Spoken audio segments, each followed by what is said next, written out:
ஒரு ஆப்டான side dish இருக்கும். இதை செய்யறதுக்கு முதல்ல ஒரு 1/2 கிலோ தக்காளி எடுத்துக்கோங்க. தக்காளியோட காம்பு பகுதி நீக்கி இது போல் கட் பண்ணி வச்சுக்கோங்க. இப்போது ஒரு பேன் வச்சுக்கோங்க. பேனில் 1/4 ஸ்பூன் வெந்தயம், 1/2 ஸ்பூன் கடுகு சேர்த்துக்கோங்க. இதை ரோஸ்ட் பண்ணி எடுத்துக்கோங்க. இது ரோஸ்ட் ஆன பிறகு இதை ஒரு மிக்சரில் சேர்த்து பொடி பண்ணிக்கோங்க. இதே மிக்ஸ் ஜாரில் கொஞ்சமாக புளி, தக்காளி சேர்த்து அரைச்சிக்கோங்க. இந்த புளி எதிர்ப்புளிப்புக்கு தான் கொஞ்சமாக சேர்க்குறேன். இதையும் தக்காளியும் போட்டு அரைச்சிக்கோங்க. மீதமுள்ள மற்ற தக்காளியும் போட்டு அரைச்சி விழுதாக்கி எடுத்துக்கோங்க. இந்த விழுது இந்த மாதிரி ஒரு கன்சிஸ்டன்சியில் இருக்கணும். இப்போ இதை தாளிச்சிக்கலாம். அடுப்பில் ஒரு பேன் வச்சுக்கோங்க. பேனில் ஒரு 100 ml எண்ணெய் சேர்த்துக்கோங்க.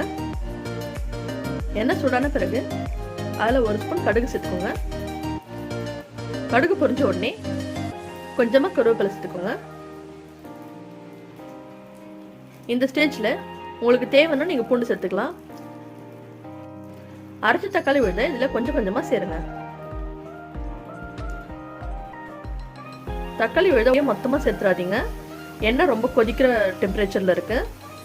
மொத்தமாக சேர்த்திங்கன்னா எண்ணெய் வெளியே தெரிச்சிடும். அதனால கொஞ்சம் கொஞ்சமாக சேர்த்து மீதி இருக்க தக்காளி விழுத இதுக்குள்ளே சேர்த்துக்கோங்க. இதில் 1/2 ஸ்பூன் தனி மிளகாய்த்தூள் சேர்த்துக்கோங்க. 1/4 ஸ்பூன் மஞ்சள்தூள், 1 ஸ்பூன் கல்லுப்பு, இதெல்லாம் சேர்த்து நல்லா கலந்து விட்டுக்கோங்க. இது நல்லா மிக்ஸ் ஆன பிறகு இதை ஒரு தட்டு போட்டு மூடி வச்சிடலாம். ஒரு 20லேருந்து 25 நிமிஷம் இதை கொதிக்கணுங்க. கொதிச்சு இதோட பச்சை வாசனைலாம் போய் சுண்டி வர வரைக்கும் வெயிட் பண்ணணும். இப்போ இதை திறந்து பார்க்கலாம். நல்லா திக்காய் வந்திருக்கு. இன்னும் இது நல்லா சுண்டணும். இப்போ இதில் கொஞ்சமாக பெருங்காயத்தூள் சேர்த்துக்கலாம். ஒரு 1/2 ஸ்பூன் பெருங்காயத்தூள் சேர்த்துக்கோங்க. இப்போ அடுப்போட தீயை ஹையில் வச்சுக்கோங்க.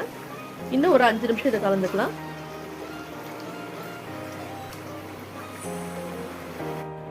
இந்த கன்சிஸ்டன்சிலேயே இறக்கிக்கலாங்க.